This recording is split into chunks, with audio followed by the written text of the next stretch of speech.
Assalamualaikum warahmatullahi wabarakatuh.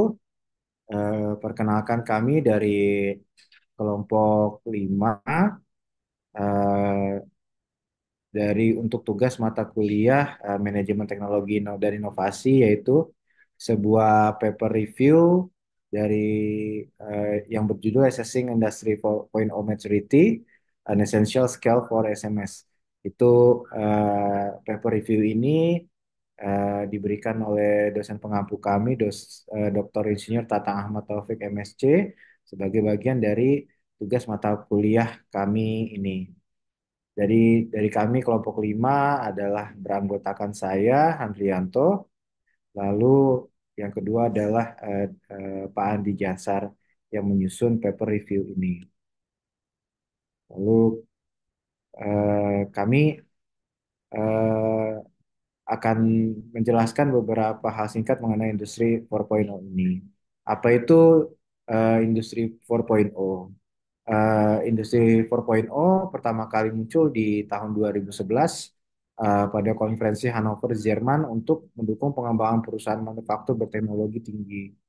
Industri 4.0 adalah fase revolusi revolusi industri yang menggabungkan teknologi canggih seperti internet, Internet of Things atau IoT, kecerdasan buatan atau AI, big data, robotika, dan sistem cyber fisik untuk menciptakan ekosistem produksi yang cerdas, otomatis, dan terhubung.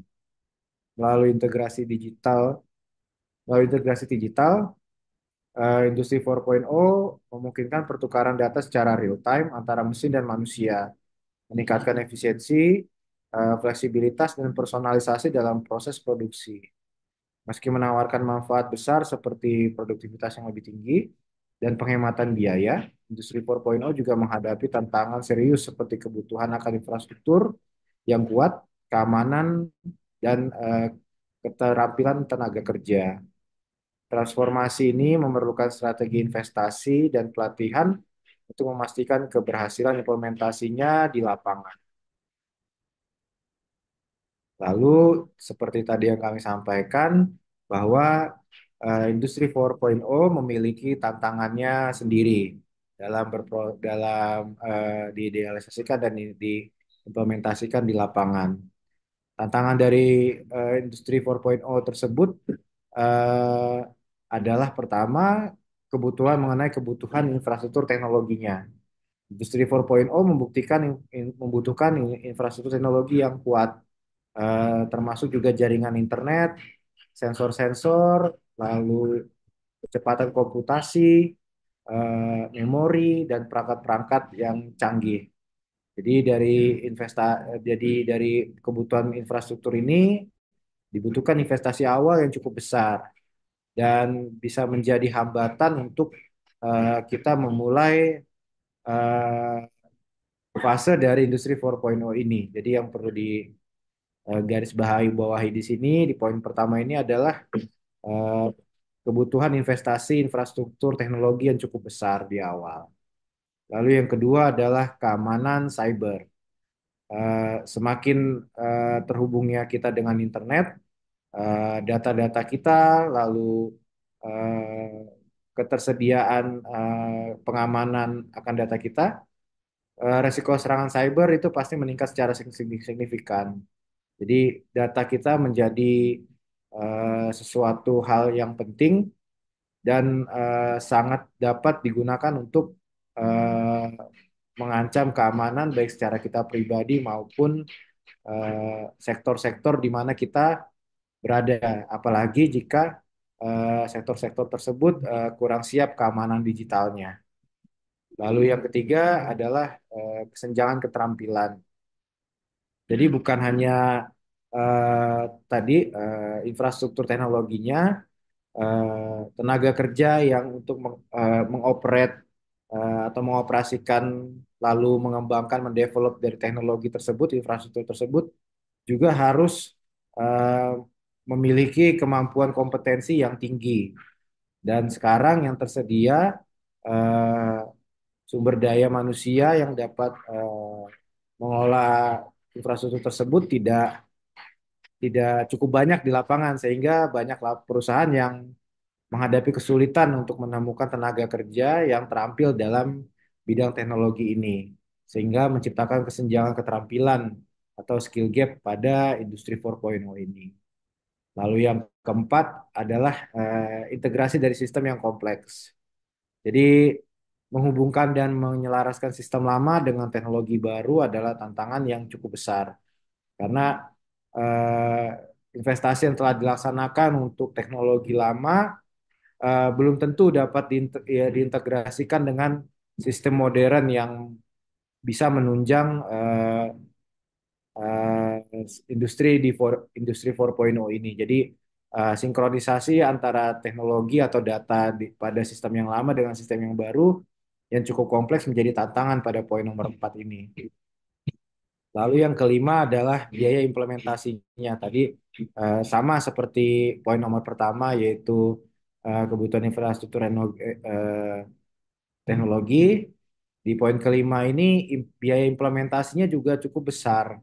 Jadi setelah kita eh, membeli pada saat starter pack itu eh, tidak infrastruktur teknologi tersebut tidak bisa dibiarkan saja, tetapi mempunyai biaya operasional yang apabila kita tidak siap eh, itu akan cukup besar dan apabila kita tidak bisa melaksanakan atau mengoperasikan dengan baik itu akan menghambat potensi pengambilan investasi kita sehingga potensi pengambilan investasi kita tidak segera terlihat atau returnnya menjadi berkurang.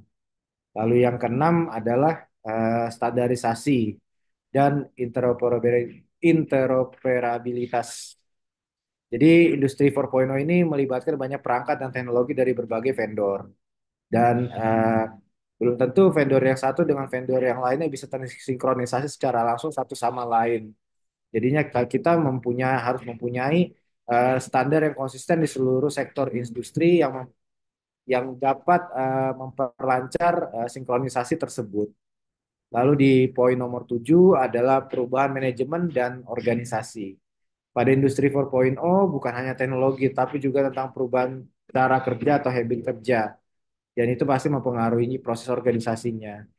Jadi kenyataannya banyak perusahaan kesulitan mengelola perubahan organisasi ini, karena belum tentu perubahan organisasi ini juga sinkron dengan budaya perusahaan yang tidak siap atau resisten dengan eh, kebutuhan tenaga kerja atau kompetensi tenaga kerja yang cukup tinggi.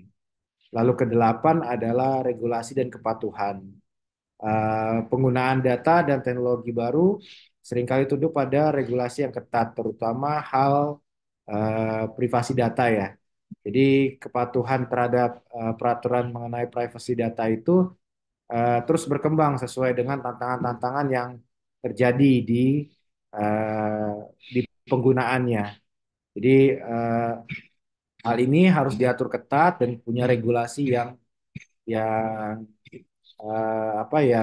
cukup ketat dan penindaklanjutannya di lapangan pun harus dikontrol secara ketat.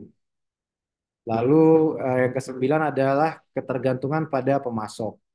Jadi belum banyak pemain atau pemasok teknologi eh, sebagai teknologi di beberapa sektor, sehingga sebagai pihak ketiga eh, dia bisa tidak menimbul tidak ada persaingan yang bisa menguntungkan konsumen di pihak kita sebagai user, sehingga eh, kita akan muncul sebuah ketergantungan kita terhadap pemasok tersebut. Ketergantungan ini dapat menimbulkan masalah jika terjadi kegagalan dari pemasok atau jika mereka tidak dapat memenuhi kebutuhan yang terus berkembang. Lalu yang terakhir, yang ke-10 adalah dampak sosial dan ekonomi. Jadi walaupun otomatisasi atau pada industri 4.0 ini meningkatkan efisiensi, hal ini juga dapat mengurangi kebutuhan tenaga kerja, apalagi tenaga-tenaga kerja yang tidak terlatih, apalagi tidak berpendidikan di beberapa sektor.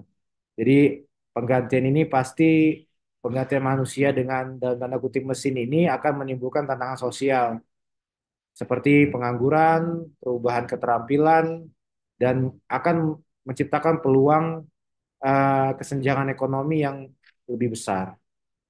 Jadi untuk mengatasi tantangan-tantangan ini, dibutuhkan strategi komprehensif, termasuk investasi dalam pendidikan, keamanan, development infrastruktur teknologi yang handal, serta sosialisasi mengenai dampak atau eh, konsekuensi akan hadirnya industri 4.0 ini.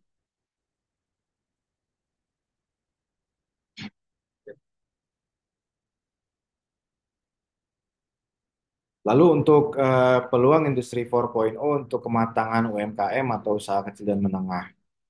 Di sini, di saat ini kami ingin eh, menyampaikan bahwa industri 4.0 menawarkan peluang besar bagi usaha kecil dan menengah atau UMKM untuk meningkatkan kematangan bisnis mereka melalui adopsi teknologi yang lebih efisien dan terjangkau. Dengan memanfaatkan IoT, UKM dapat mengoptimalkan rantai pasokan, meningkatkan kualitas produk, dan merespon permintaan pasar secara lebih cepat melalui data real time. Penggunaan kecerdasan buatan atau AI dan big data memungkinkan UKM untuk menganalisa tren pelanggan, memprediksi kebutuhan, dan menyesuaikan strategi bisnis secara lebih akurat. Otomatisasi melalui robotika dan sistem cyber fisik juga dapat membantu UKM meningkatkan produktivitas tanpa memerlukan investasi besar dalam tenaga kerja, sehingga mengurangi biaya operasional. Selain itu, penyimpanan cloud atau penyimpanan online menawarkan akses ke infrastruktur teknologi yang terjangkau tanpa memerlukan biaya infrastruktur fisik yang mahal. Dengan memperluas jangkauan bisnis tanpa harus menjadi perusahaan yang besar terlebih dahulu, UMKM dapat meningkatkan penjualan dan produksi mereka. Namun untuk memanfaatkan peluang ini, UKM perlu mengatasi tantangan seperti kesenjangan keterampilan pada tenaga kerja atau sumber daya manusia mereka dan investasi awal serta pelatihan keamanan dan operasional akan teknologi-teknologi tersebut. Lalu next, eh, model kematangan sangat penting karena memungkinkan pengaitan pengetahuan organisasi dan operasional dengan konsep baru dan membuatnya dapat diakses. Selain itu, beberapa operasional dengan konsep baru, eh, kok gini, seperti memang, oh, mohon maaf. Selain itu, beberapa penelitian empiris mengenai industri 4.0 di UKM eh, memberikan informasi bahwa kesulitan yang dihadapi menuju transisi industri 4.0 serta beberapa kekhawatiran dalam menggunakan alat yang dirancang untuk perusahaan yang lebih besar. Empat wawasan utama yang disampaikan pada eh, riset tersebut adalah satu, praktisi di UKM UKM manufaktur, terutama pada bidang manufaktur, merasa tidak puas dengan skala kematangan yang ada saat ini. Jadi dibutuhkan riset lebih lanjut mengenai transisi industri 4.0 ini. Lalu yang kedua, alat-alat yang saat ini dikembangkan untuk perusahaan besar sulit dipahami oleh UKM atau UMKM karena pastinya dibutuhkan pengetahuan atau kompetensi operasi yang cukup tinggi untuk alat-alat yang digunakan untuk perusahaan besar. Lalu yang ketiga adalah UKM yang menerapkan industri 4.0 seringkali merupakan perusahaan industri 2.0 atau sedang bergerak antara 2.0 ke 3.0. Jadi mereka sendiri pun masih dalam transisi atau masa transisi dari industri 2.0 ke 3.0 sendiri sehingga tidak belum belum bisa masuk lebih lanjut ke industri 4.0. Lalu yang keempat atau yang terakhir adalah kekurangan tenaga kerja dan keterampilan yang menjadi tantangan besar bagi UKM ini sama seperti eh, pada poin nomor dua sangat berkaitan erat. Lalu kami membuat makalah atau paper review ini eh, adalah untuk yang pertama adalah menyediakan skala maturitas atau kekomplekan atau kedewasaan untuk UKM. Jadi makalah ini bertujuan untuk mengembangkan skala maturitas khusus untuk usaha kecil dan menengah dalam menghadapi transformasi 4.0 ini. Skala ini diharapkan dapat membantu UKM mengukur kesiapan atau kematangan mereka dalam mengadopsi teknologi yang digunakan pada industri 4.0 ini. Lalu kedua adalah meninjau model maturitas yang ada. Jadi sebelum menciptakan skala baru, makalah ini, paper review ini kita melakukan tinjauan literatur terhadap model maturitas industri 4.0 yang telah ada. Lalu untuk menemukan kelemahan dan aspek-aspek yang kurang diperhatikan, terutama yang berkaitan dengan UKM. Lalu yang ketiga adalah mengatasi kesenjangan teknologi antara perusahaan besar dan teknologi dan SDM, antara perusahaan besar dengan UKM. Jadi salah satu tujuannya adalah untuk mengatasi kesulitan yang dihadapi UKM dalam menggunakan alat teknologi yang didesain untuk perusahaan besar. Lalu yang keempat adalah mengintegrasikan perspektif manajerial. Jadi untuk menekankan pentingnya aspek manajerial, terutama pada pengelolaan sumber daya manusianya, yang seringkali diabaikan dalam skala maturitas lainnya yang cenderung lebih berfokus pada aspek teknologinya saja.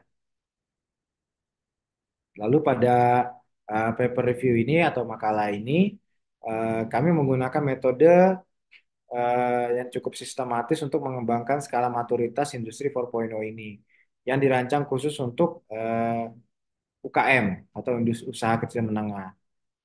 Metode utama yang digunakan kami antara lain adalah tinjauan literatur.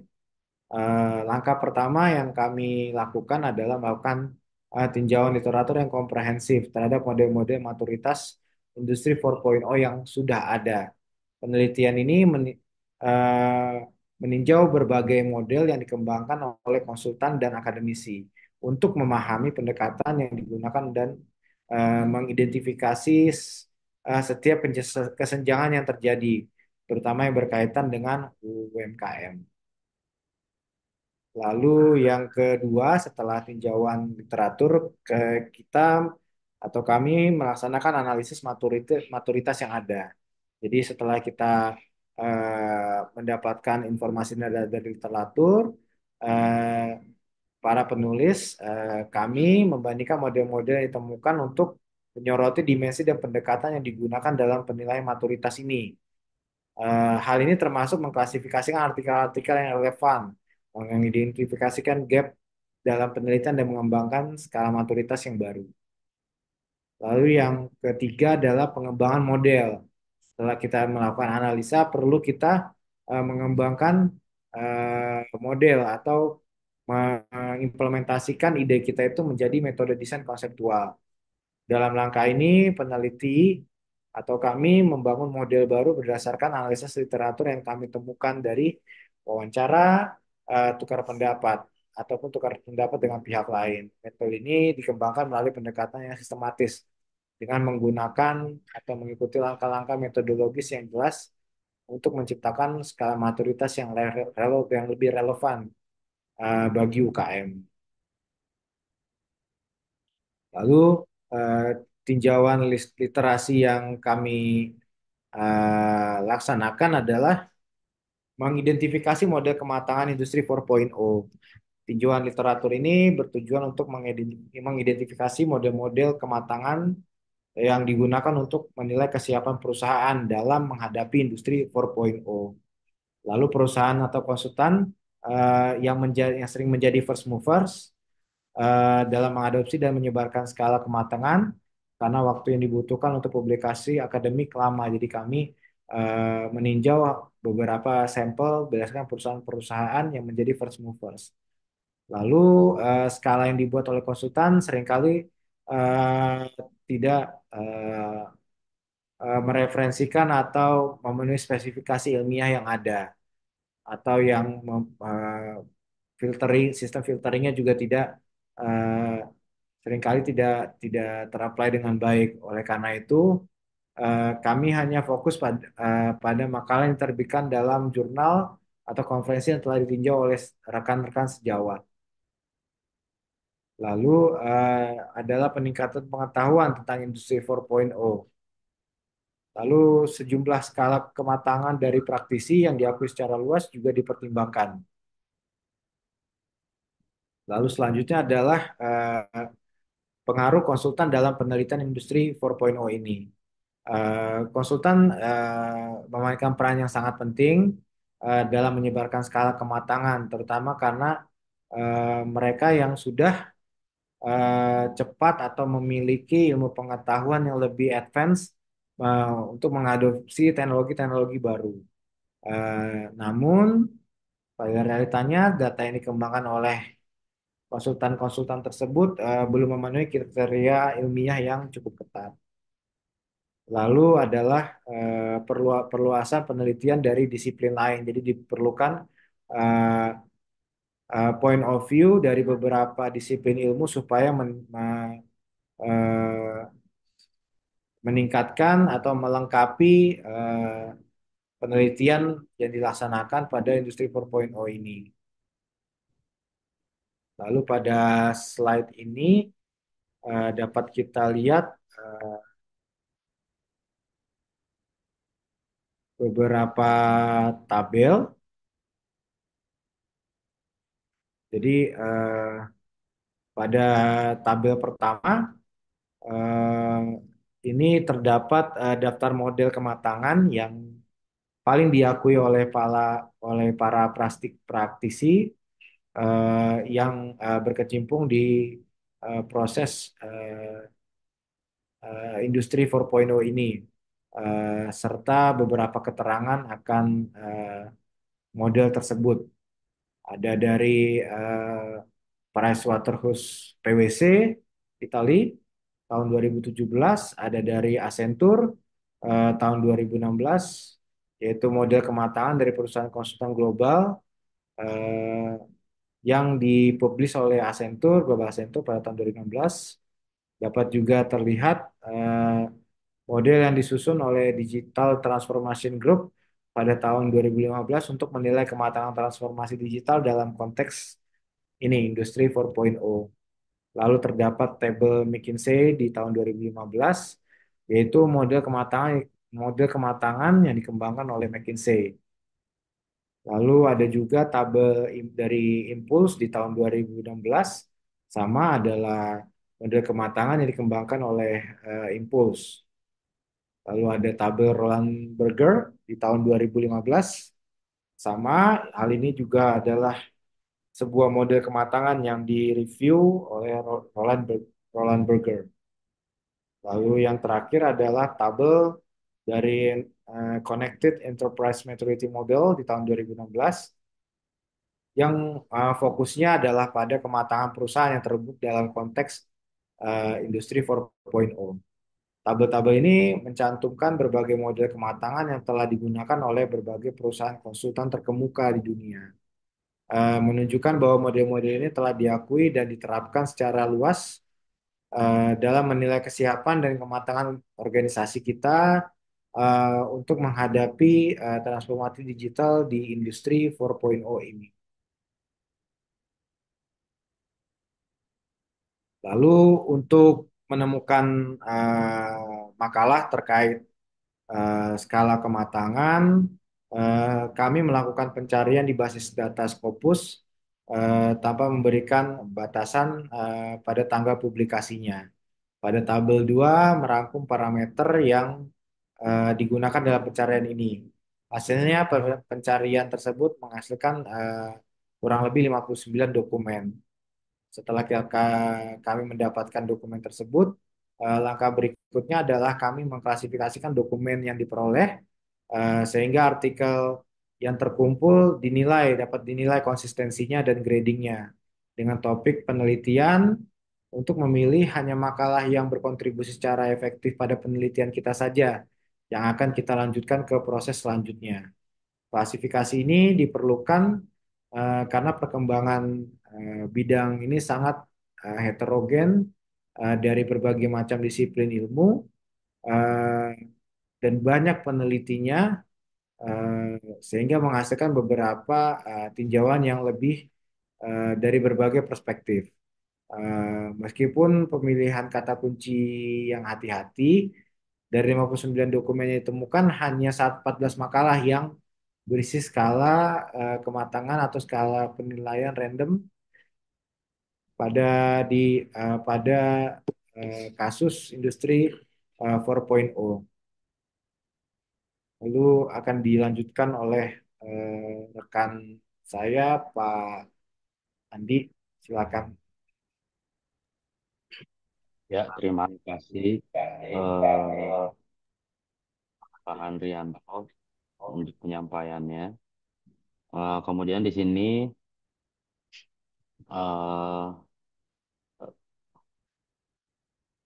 masuk pada relevansi skala kematangan, di mana relevansi dan penggunaan skala kematangan oleh konsultan dalam industri 4.0, di mana di sini ada yang pertama adalah relevansi skala kematangan konsultan, di mana itu skala kematangan yang dibuat oleh konsultan sering digunakan sebagai referensi dalam penelitian tentang industri 4.0. Kemudian sering juga terdapat jarak dan kurangnya pengembangan topik terkait skala kematangan tersebut oleh ilmuwan manajemen. Adanya juga terkadang definisi yang paling dikenal tentang apa sih itu industri 4.0 seringkali berasal dari makalah yang sering-sering ditulis oleh konsultan. Di mana UKM atau usaha kecil dan menengah yang menerapkan industri 4.0 ini menghadapi banyak sekali tantangan, terutama terkait teknologi dan tingkat kematangan yang yang lebih rendah dibandingkan dengan perusahaan besar.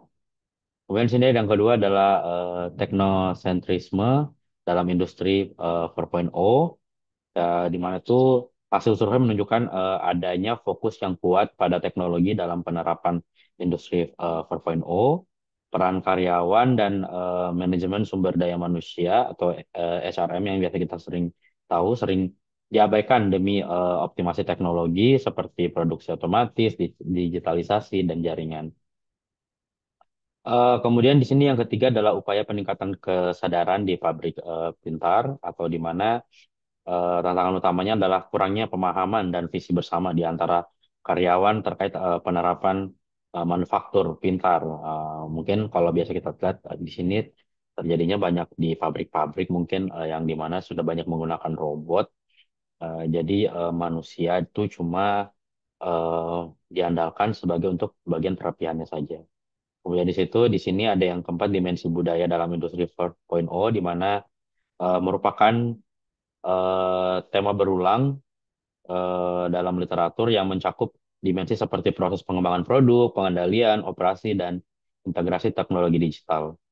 Kemudian sini yang kelima adalah keterampilan dan manajemen perubahan, di mana itu karyawan serta manajemen perubahan dianggap sebagai kunci utama untuk kesuksesan inovasi dan penerapan di industri 4.0 ini.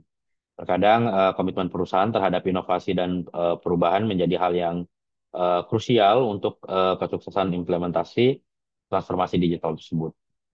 Kemudian yang terakhir adalah kesenjangan penelitian HRM atau sumber daya manusia, di mana itu masih terbatas meskipun keterampilan manusia dianggap penting dalam transformasi ini, di mana itu aspek sumber daya manusia mengembangkan keterampilan dan dampak kebijakan publik perlu diperhatikan lebih lanjut lagi. Jadi secara keseluruhan itu tinjauan ini tuh menyoroti tantangan yang dihadapi oleh perusahaan terutama UKM dalam menerapkan yang tadi industri 4.0 itu dengan fokus pada peran teknologi, keterampilan manusianya, dan budaya organisasi yang dalam kesuksesan dan transformasi digital. Next. Kemudian di sini ada tabel skala kematangan yang direview di tabel 3 itu di mana tabel ini tuh merangkum berbagai model skala kematangan yang disebut dalam literatur dan dimensi yang terkait skala yang digunakan di mana itu eh, eh, di sini ada Garanzia et al, Leis eh, Sema Rayakte, Scheiger, dan yang lainnya, di mana dimensi yang paling banyak dibahas di sini itu dimensi kepemimpinan, budaya, strategi, dan sumber daya manusia adalah topik yang sering muncul dalam penelitian tersebut untuk penelitian terkait skala kematangan. Namun, analisis mendalam mengenai dampak langsung pada karyawan atau faktor budaya dalam penerapan industri 4.0 masih jarang dilakukan. Next. Kemudian itu di sini ada eh, model-model kematangan industri 4.4 di mana itu terfokusnya pada strategi, teknologi, production, produk, dan people, di mana adanya pertanyaan-pertanyaan seperti strategi itu, apakah Anda memiliki strategi untuk mengimplementasikan industri 4.0 atau tidak, sama pun dengan teknologi apa yang apa Anda telah menerapkan big data dan lain sebagainya. Dan pertanyaan-pertanyaan ini menjadi konsen dari peneliti terhadap model kematangan industri 4.0 ini. Eh, di mana mungkin eh, di sini ada kompleksitas model kematangan bagi UKM, di mana itu kompleks ini terbagi menjadi dua, di mana itu kesulitan bagi UKM. Meskipun banyak model kematangan yang komprehensif tersedia di literatur, UKM itu seringkali mengalami kesulitan dalam menggunakan alat-alat tersebut karena biasanya dirancang untuk perusahaan-perusahaan besar. Jadi adanya beberapa teknologi yang masih sering kadang belum bisalah ke usaha kecil menengah yang belum mampu untuk digunakan oleh orang-orang bawah seperti itu. Kemudian di sini ada kebutuhan model yang sederhana, di mana mungkin UKM di sini membutuhkan alat yang lebih sederhana dan mudah dipahami untuk menilai kesiapan dan penerapan industri 4.0 ini. Oleh karena itu, penelitian mengembangkan model kematangan yang lebih sederhana dengan prinsip less is more untuk memfasilitasi UKM dalam penerapan industri 4.0 ini.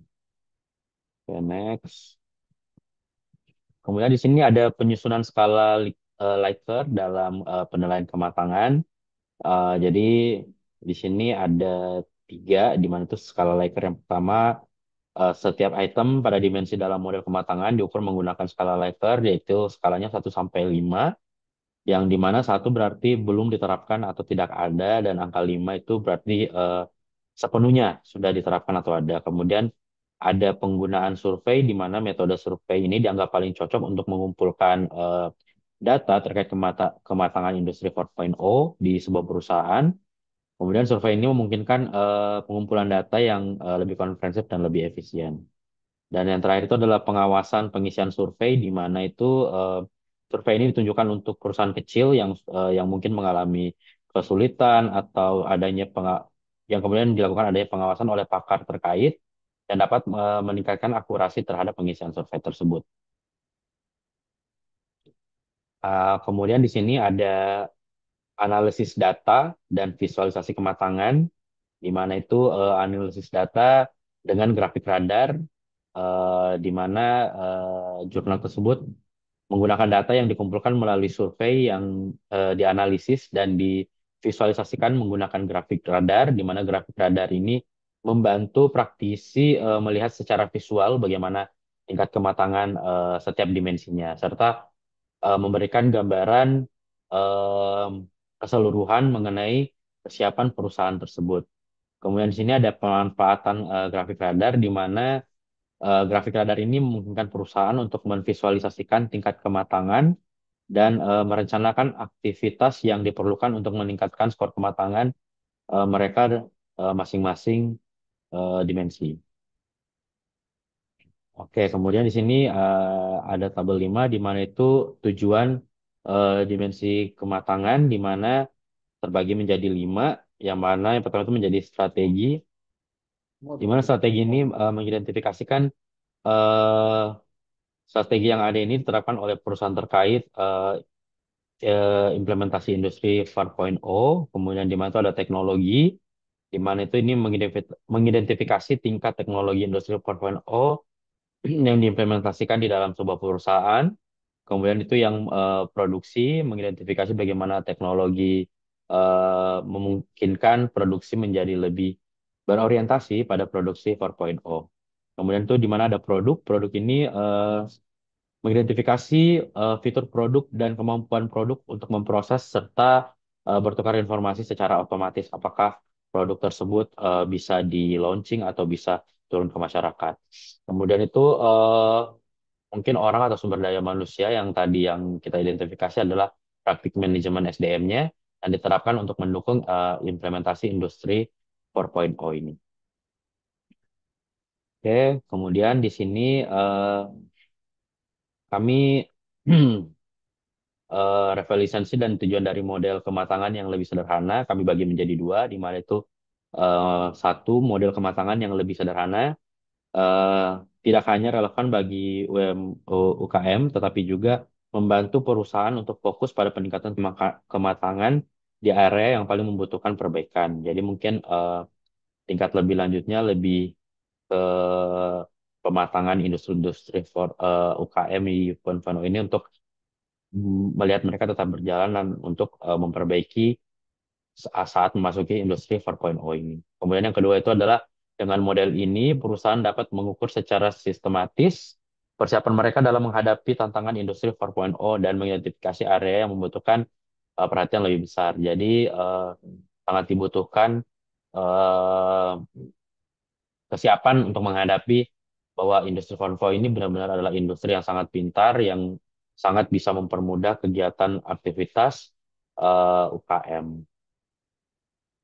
Kemudian di sini kami bagi menjadi dua kesimpulan, di mana kesimpulan pertama yaitu eh, kebutuhan model kematangan yang sederhana dan relevan bagi UKM. Jadi banyak alat skala kematangan yang tersedia saat ini dirancang untuk perusahaan besar, membuat UKM mengalami kesulitan dan penggunaannya. UKM membutuhkan alat yang lebih sederhana namun tetap kompresif untuk menilai kesiapan mereka dalam menghadapi industri 4.0. Kesulitan ini tentunya menyoroti pentingnya pengembangan skala kematangan dan tidak hanya menilai aspek teknologi, tetapi juga mempertimbangkan keterbatasan sumber daya UKM dan fokus pada penerapan dan praktis. Oleh karena itu, diperlukan model yang lebih sederhana, namun tetap memiliki validitas ilmiah yang kuat, sehingga dapat memberikan penilaian yang tepat terhadap kematangan UKM dalam penerapan industri 4.0.